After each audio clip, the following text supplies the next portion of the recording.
What is going on, everybody? It's JetsCentral coming back with another video, and in this one I want to talk a little bit about the pros and the cons of each of the top 4 quarterback prospects that the New York Jets could be targeting with the 3rd overall draft pick. Now, the quarterbacks include Baker Mayfield, Josh Rosen, Josh Allen, and of course Sam Darnold. Now, the first quarterback I kind of want to dive into is Rosen from UCLA, my highest rated quarterback in the class. I really do believe in Josh Rosen. He checks the box, and he checks multiple boxes, right? He has a lot of traits that NFL coaches look for in a quarterback prospect coming out of college. But the number one thing that stands out to me is his overall throwing mechanics, okay? The way he delivers the football, it's pretty much pristine, and it's really rare you see that in a 20 or 21-year-old quarterback. He really does everything you want. You know, he's like a coach's dream or a coach's prodigy, right? He has a nice wide base, which I really like. You know, that's what you expect to see from quarterbacks. He does a really nice job of taking the power from his back hip and kind of shifting that power up to his front foot at release point, allowing him to kind of put the ball on a line. You know, Kirk Cousins does a really good job of that. Matt Ryan, Michael Vick, all of those guys did a really nice job of that, allowing him to throw with velocity, accuracy, downfield, you know, 25, 30, 35 plus yards on a line, you know, just throwing like frozen ropes out there. Does a really nice job of that. You see the classic, you know, elbow, almost like imagining like you have like a fishing line attached to your elbow, pulling it straight back. He has no downward movement. You know, he doesn't really have an elongated release by any means. He throws from his ear. Everything is great. His mechanics are just, they're spectacular. They really are. But my favorite thing about his mechanics that he does a really nice job at is his feet are connected to his eyes. And by that, I mean he's able to go through full field reads a lot easier than a quarterback like Cam Newton, Blake Bortles, Christian Hackenberg, you know, for the Jets fans out there. You would see it with Christian Hackenberg, of course, in the preseason. You know, when he's throwing like a simple slant pattern, I mean, his feet are like vertical or they're like parallel with the hash marks on the field. And he's like looking this way and he's like throwing across his body. Like, that can't happen. So Rosen does a really nice job of tying his eyes and his feet together, you know, so he's constantly in a position to throw the ball accurately and with a lot of velocity. So, of course, you know, he checks pretty much all the boxes with mechanics. You know, he has a strong arm. I really like how he has experience in a spread-style system and a pro-style system. You know, he had to deal with 3 offensive coordinators in 3 seasons at UCLA. So, overall, I think Rosen is a fantastic quarterback prospect. But, of course, like every quarterback that comes out, there's always weaknesses. There's always negatives, right? So, a few negatives that I have to point out with Josh Rosen. Number one, I think, is the injury concern, right? This guy, he had a shoulder problem. He's had multiple concussions throughout his college career. That could give teams, NFL teams, you know, a little bit of pause to sit there and say, you know, how durable is this guy? Are we going to get a better Matt Ryan, or are we going to get a Sam Bradford? You know, I've seen a lot of Sam Bradford comparisons, and I do think it's actually pretty accurate. You know, a quarterback that's intellectual, really smart, can pick apart defenses, has a really nice arm, really easy thrower of the football, but has trouble staying on the field, a thinner frame, if you will. So I do think that's a nice comp for Josh Rosen and Sam Bradford. So I like Rosen. I do believe he is the best quarterback in this draft. That's just one negative, though. Another negative that I feel like I have to point out is people say he has some character concerns, you know, but I'm not really too big on that as everybody else. I don't think he doesn't like the game of football. I don't think he's like the next Jay Cutler by any means. I mean, people keep saying, oh, he doesn't need to play football. Well, I mean, he got absolutely destroyed behind the UCLA offensive line, but he didn't quit. I mean, he's still playing, and he kept getting back up, you know, so I really do believe in Rosen. He comes off a little bit of a smartass, to be honest. I mean, he just seems like he's probably the smartest. He acts like he's the smartest guy in the room. I mean, he is smart, and he does pretty much do great in everything he does. You know, he's a great student. He was a great tennis player. Obviously, he's a great football player. So he kind of maybe comes off as a little bit cocky and a little bit big-headed, and that could, you know, obviously turn away some GMs and head coaches and offensive coordinators. It might be a little hard to work with, and it's completely understandable. But I think at the end of the day, Josh Rosen, to me, is the best quarterback prospect in this draft. Now, moving on to another polarizing player is quarterback Baker Mayfield out of Oklahoma, Heisman winner. Now, this guy is definitely, he's so fun to watch. I mean, Baker Mayfield, he's just a magician that out there on the field. A couple of pros that I really like about Baker is, number one is he's a playmaker, right? He plays well when the game is on the line. He doesn't shrink in big moments. He's not like afraid of the media. He's not afraid of being criticized. He's just a mentally strong dude who goes out there and just does what he wants. He goes out there and dominates. I really like that he has the it factor about him. You know when Baker Mayfield's out in the field. I actually had a chance to go up to Mobile, Alabama to watch him at the Senior Bowl, and at all times you knew where Baker Mayfield was. The teammates gravitated towards him. So I really like Baker Mayfield, right? A lot of pros. He has a strong arm. People will downplay it like, oh, he doesn't have that strong of an arm. I disagree. You know, just because he's short, it doesn't mean that he can't push the ball. I think he actually has an above average arm for the National Football League. He's mobile. That's another thing. He's elusive.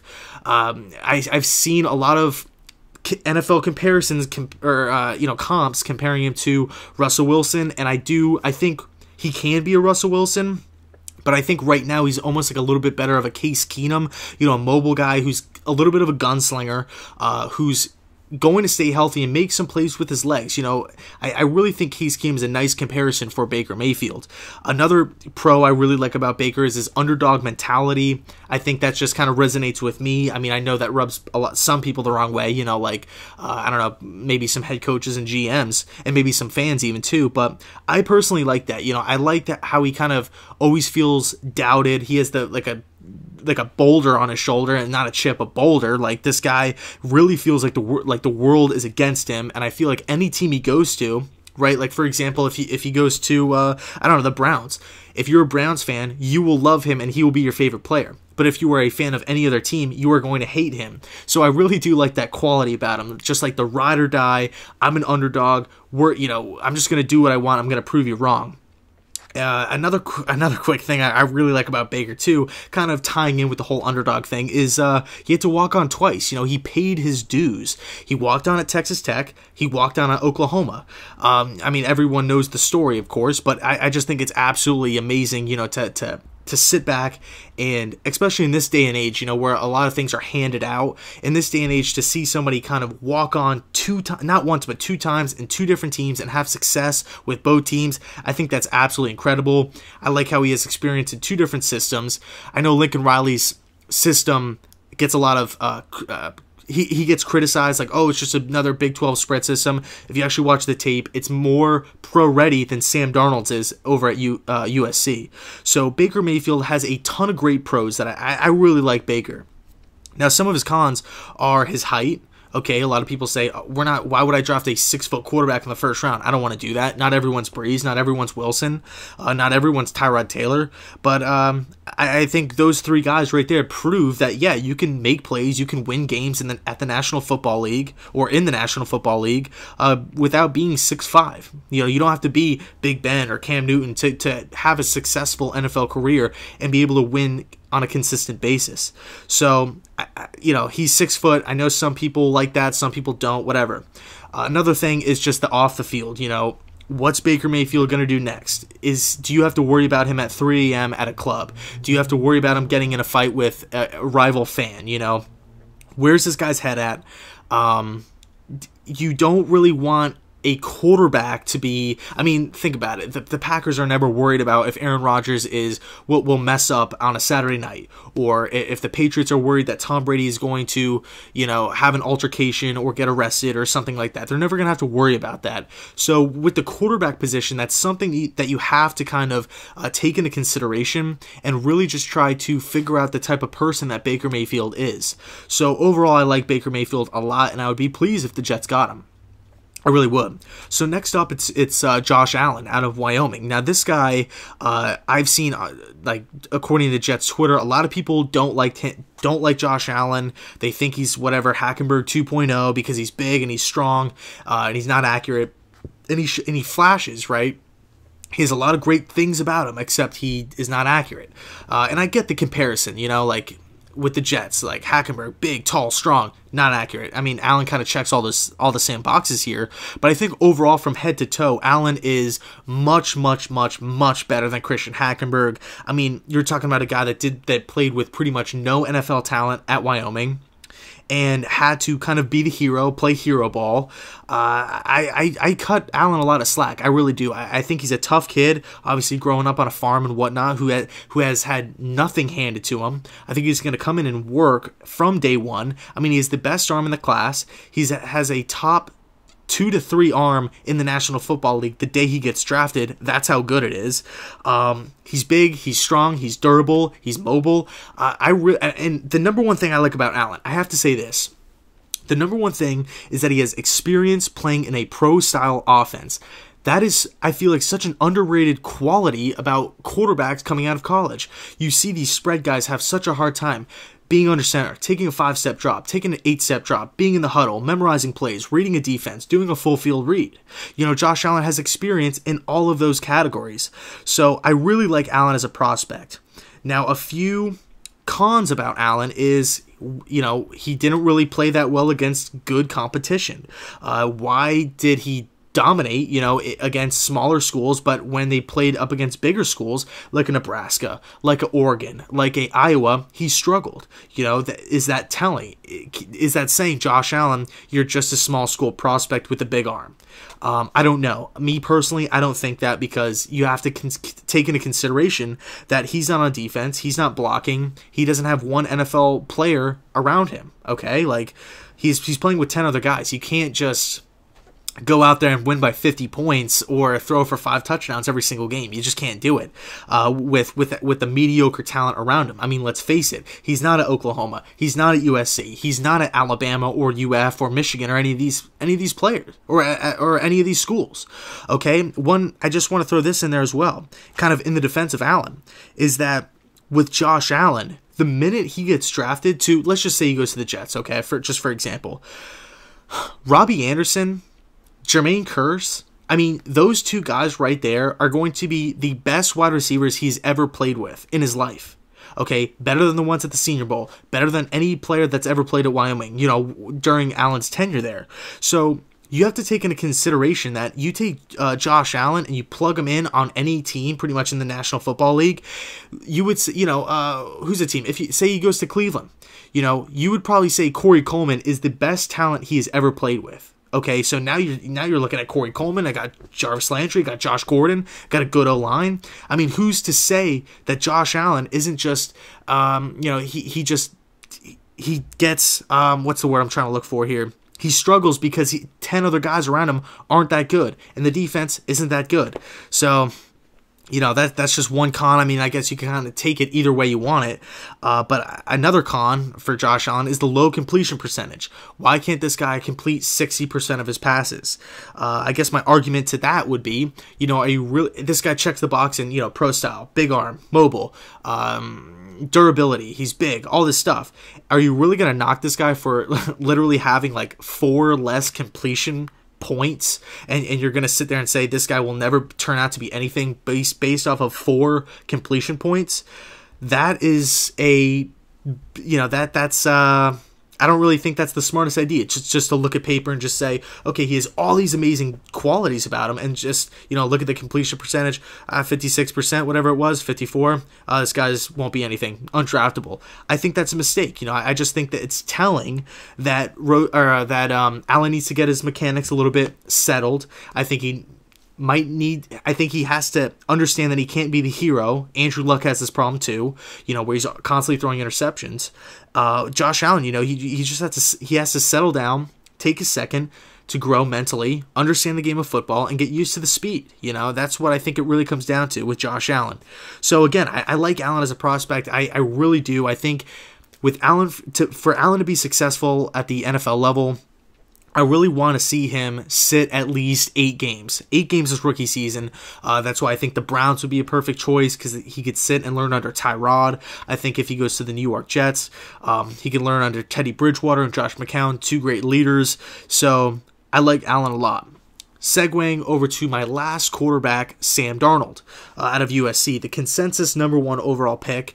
And I could totally see why, you know, because this guy plays the best when it matters the most. The every snap that kind of goes on through the game, or I guess another way to say it is the first quarter he's the worst. Second quarter he gets better. Third quarter, he gets even better. And then the fourth quarter, he's at his best. So he gets better through time. He gets better throughout the game. That's something that you want. Jameis Winston has that, same kind of quality about him too. Or, at least he did at Florida State. So you don't really want a quarterback that's, he looks, pretty promising in the first half. And then once the fourth quarter hits, he just falls apart like like an Andy Dalton, like an Alex Smith, a quarterback that's not mentally strong. Darnold doesn't get phased. He's ice water in his veins. Okay, he has a big arm. He's mobile. He's durable. He plays like a freaking linebacker. Okay, we'll just take the outside linebacker and put him at quarterback. That's what he looks like when he's playing. Okay, so, he's the it factor. He's big. He's durable. He's mobile. You know what? The number one thing I forgot to mention in all that, my number one pro about Darnold is his pocket presence. This guy in the pocket is absolutely untouchable. It's amazing. This is a quality that you can't really teach, to feel pressure, to kind of lean and slide inside the pocket, knowing when to step up, knowing when to escape.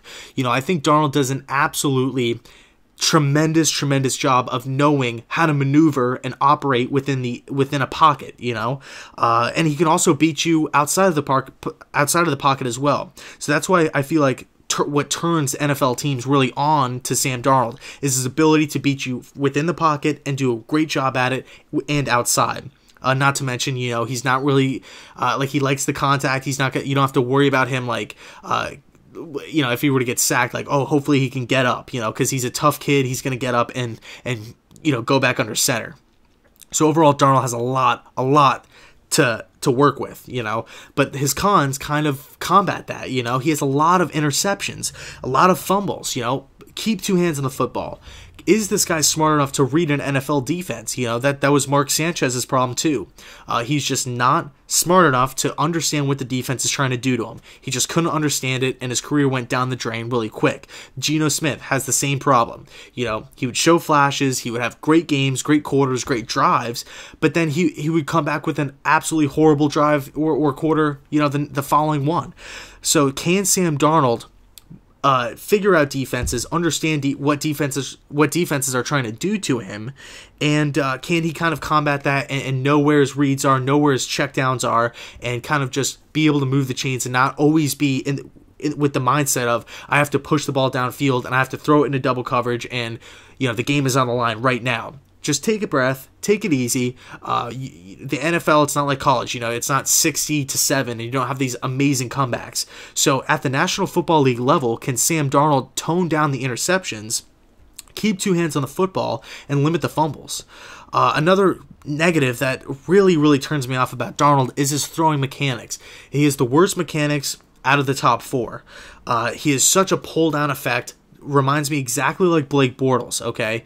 I think the worst Darnold can be is like a Blake Bortles, a mobile, bigger quarterback, but just his mechanics deteriorate over time. And I know you guys hear mechanics all the time, like everyone talks about them, but the reason why it's important is because, A, the better your mechanics, the more accurate you are, and you will stay at, if you have pristine mechanics, the chance of you hitting a slant route 10 out of 10 times is significantly higher than a guy like Blake Bortles, who is aiming for 8 out of 10 or 9 out of 10. The chances of him delivering the same pass over and over and over again really come into play when dealing with mechanics.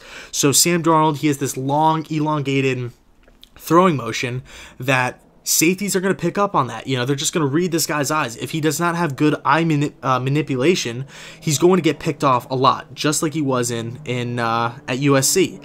So those are my two flaws with Darnold, the turnovers and the mechanics. Can he fix them? I know he can fix the mechanics if he really does work on it, but the turnovers, we're just going to have to wait and see here. So that's pretty much it for the video. Let me know your guys' thoughts and who you guys have as your number one quarterback coming out for the NFL draft. Darnold, Baker, Rosen, Allen. I know everybody kind of has their favorites. Mine is Josh Rosen, me personally. So I'll leave it at that. So thank you guys so much for watching. And like always, go Jets.